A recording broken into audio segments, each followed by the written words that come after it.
గోదావరిలో బోటు బోల్తా ఒక దుర్ఘటన అని తెలుగుదేశం నాయకులు విచారం వ్యక్తం చేశారు. భవిష్యత్తులో ఇలాంటివి పునరావృతం కాకుండా చర్యలు చేపట్టేలా ఎమ్మెల్యే ఆదిరెడ్డి వాసు ఆదేశాలు ఇచ్చారని వివరించారు. గోదావరిలో బోటు బోల్తా దుర్ఘటనలు పునరావృతం కాకుండా పోలీసులు కఠిన చర్యలు తీసుకోవాలని తమ ఎమ్మెల్యే ఆదిరెడ్డి శ్రీనివాస్ పోలీసులను ఆదేశించారని తెలుగుదేశం పార్టీ నాయకులు చెప్పారు. ఎమ్మెల్యే ఆదిరెడ్డి వాసు అసెంబ్లీ సమావేశాల కోసం విజయవాడలో ఉన్న ఇక్కడకు ఫోన్ చేసి పోలీసులను నివేదిక కోరారని వారు తెలిపారు. ఎమ్మెల్యే సూచనల మేరకు టీడీపీ రాష్ట్ర ప్రధాన కార్యదర్శి కాశీ నవీన్ కుమార్, నగర టీడీపీ ప్రధాన కార్యదర్శి బుడ్డిగ రాధ, ఉపాధ్యక్షుడు ఉప్పులూరి జానకిరామయ్య మంగళవారం ఉదయం 3 టౌన్ పోలీస్ స్టేషన్కు వెళ్లి దుర్ఘటనపై డీఎస్పీ, ఇతర పోలీస్ అధికారులతో చర్చించి వివరాలు తెలుసుకున్నారు. అనంతరం వారు మీడియాతో మాట్లాడారు. యువత చెడు వ్యసనాలకు దూరంగా ఉండాలని కాశీ నవీన్ కుమార్ కోరారు. ఎమ్మెల్సీ ఎన్నికల కౌంటింగ్ వల్ల సోమవారం నగరంలో ఎక్కడా మద్యం విక్రయాలు జరగకుండా కట్టుదిట్టమైన చర్యలు తీసుకున్నారని, అయితే కొందరు గోదావరి లంకల్లోని బ్రిడ్జ్ లంక వద్ద కోడి పందాలు వంటి కార్యక్రమాలు నిర్వహించడంతో సుమారు 12 మంది ఈ బోటుపై అక్కడకు వెళ్లారని పేర్కొన్నారు. వారు మద్యం సేవించి తిరిగి వస్తుండగా బోటు బోల్తా పడిందని, వారిలో 2 ఈతరాక చనిపోయారని, మిగతా వారు సురక్షితంగా ఒడ్డుకు చేరుకున్నారని వివరించారు. ఇలాంటి దుర్ఘటనలు పునరావృతం కాకుండా చూడాలని ఎమ్మెల్యే ఆదిరెడ్డి శ్రీనివాస్ పోలీస్ అధికారులతో ఇప్పటికే చెప్పారని ఆయన అన్నారు. ప్రజలు సహకరించాలని కోరారు. నిన్నట జరిగిన గోదావరిలో పడవ ప్రమాదం చాలా దురదృష్టకరం.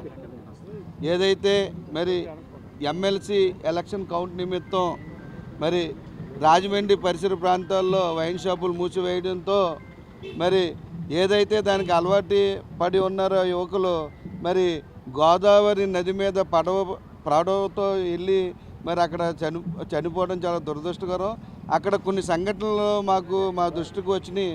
అంటే పేకాట ఆడేది కానీ, కోడి పందేలు కానీ జరుగుతుంటుంటాయి. దాని నిమిత్తం అందులో ఇక్కడ షాపులు కట్టేయడంతో కూడా ఈ సంఘటన జరిగింది. దీని మీద ఆల్రెడీ 3 టౌన్ వారు ఆల్రెడీ కొంతమందిని అరెస్ట్ చేయడం జరిగింది.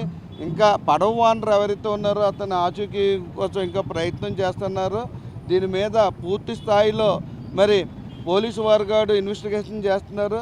మరి శాసనసభ్యులు కూడా మరి దీని మీద పూర్తి నివేదిక కూడా తీసుకోమని చెప్పడం కూడా జరిగింది.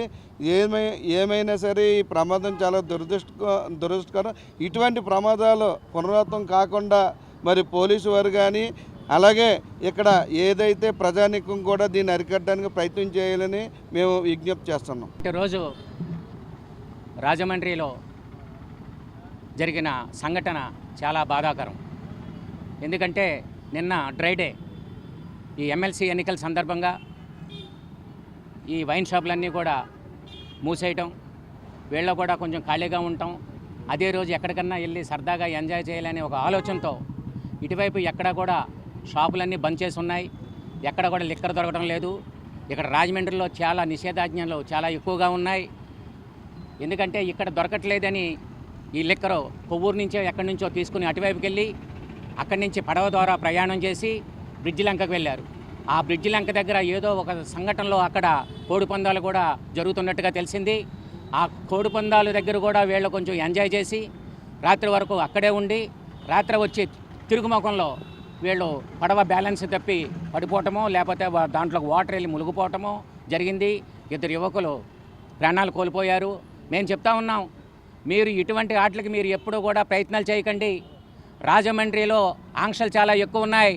ఎక్కడన్నా కోడి పందాలు కానీ, విచ్చలవిడిగా లిక్కర్ కానీ, విచ్చలవిడిగా గంజాయి కానీ ఇలాంటివన్నీ కూడా ఆదిరెడ్డి వాసు గారు ఎప్పుడూ అరికట్టేశారు. దానికోసం ఇక్కడెక్కడ దొరకడం లేదని చెప్పేసి నాటు పడవ మీద వీరు అక్కడికి వెళ్ళటం చాలా తప్పుడు పని అని చెప్పి మేము తెలియజేస్తూ ఉన్నాం. ఎందుకంటే మీరు ఆలోచన చేసుకోండి, ఇక్కడ ఏపీ టూరిజం ఉంది, అక్కడ బ్రహ్మాండమైన బోటింగ్స్ అన్నీ పెట్టారు వాసు గారి ఆధ్వర్యంలో. అక్కడ లైఫ్ జాకెట్స్ ఉంటాయి.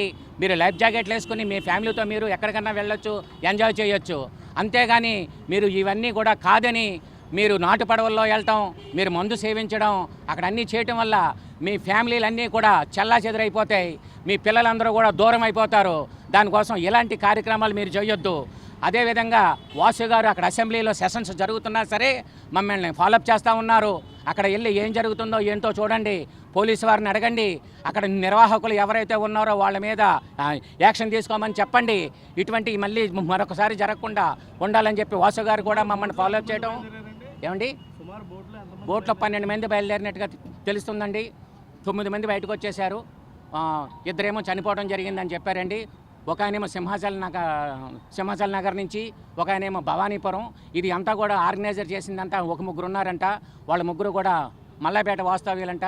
వారి మీద డిపార్ట్మెంట్ వారు యాక్షన్ తీసుకోవడం కూడా జరిగిందండి, కేసులు కూడా కట్టారంట. ఇటువంటి మరొకసారి జరగకుండా యువకులందరూ కూడా జాగ్రత్త పడాలని చెప్పి మేము తెలియజేస్తూ ఉన్నాం. నిన్న ఏదైతే నాటుపడవలో ప్రమాదం జరిగిందో దాని మీద ఒకసారి పోలీస్ డిపార్ట్మెంట్ గారి దగ్గరికి వాళ్ళ నిర్వాహకులకి అన్నిటికీ కూడా చూడమని చెప్పేసి ఎమ్మెల్యే గారు అసెంబ్లీ సెక్షన్స్ ఉండడం వల్ల ఆయన మమ్మల్ని ఇక్కడ పంపించారు. మేము ఎంక్వైరీ చేసాం. రాత్రి కూడా అక్కడ మా కార్యకర్తలు కూడా వెళ్ళి దగ్గరుండి దినేష్ గారు వాళ్ళందరూ కూడా చూశారు.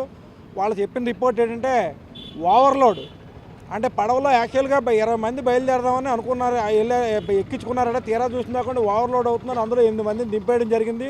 ఆ 12 మంది కూడా ప్రయాణం చేయడం మధ్య నిన్న ఎలక్షన్ కౌంటింగ్ సందర్భంగా ఈ బ్రాందీ షాపులు సెలవు కారణంగా అక్కడికి వెళ్ళి మద్యం సేవించి ఎంజాయ్ చేయాలన్న ఉద్దేశంతో వెళ్ళడం.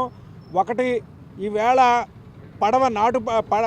పడవ ఏంటన్నది మనం ప్రయాణం చేసే ముందు కూడా చూసుకోవాలి. అందులో లైఫ్ జాకెట్ ఉందా లేదా, ఆ సారంగా కరెక్ట్గా ఉన్నాడా లేదా, ఇవన్నీ చూసుకోవాల్సిన బాధ్యత మనందరి మీద కూడా, ఎవరైతే పడవలో ప్రయాణిస్తున్నారో వాళ్ళందరి మీద కూడా ఉంది. లైసెన్స్ లేకుండా పడవ లైసెన్స్ ఉండాలి, అలాగే అది ఫిట్నెస్ సర్టిఫికేట్ ఉండాలి. ఇవన్నీ చూసుకుని అదే ఏపీ టూరిజం అయితే ఇవన్నీ తగిన జాగ్రత్తలు తీసుకుంటారు. సో మనం ఏ పడవ పడితే ఆ పడవ తక్కువ రేటుకు వస్తుంది కదా అని చెప్పేసి వెళ్ళి ఈ ప్రమాదాలు తెచ్చుకుంటే పరిస్థితి ఎలాగో ఉంటుంది. 2 చనిపోయారు. దీని మీద పోలీసు ఎంక్వైరీ కూడా జరుగుతుంది. ఎమ్మెల్యే గారు కూడా అక్కడి నుంచి డిపార్ట్మెంట్తో మాట్లాడడం జరిగింది. ఎవరైతే నిర్వాహకులు ఉన్నారో వాళ్ళందరి మీద కూడా తగిన చర్యలు తీసుకోవాలని చెప్పేసి ఎమ్మెల్యే గారు చెప్పమన్నారు. ఆ విషయాన్ని కూడా డిఎస్పీ గారితో వాళ్ళతో కూడా మాట్లాడడం జరిగింది.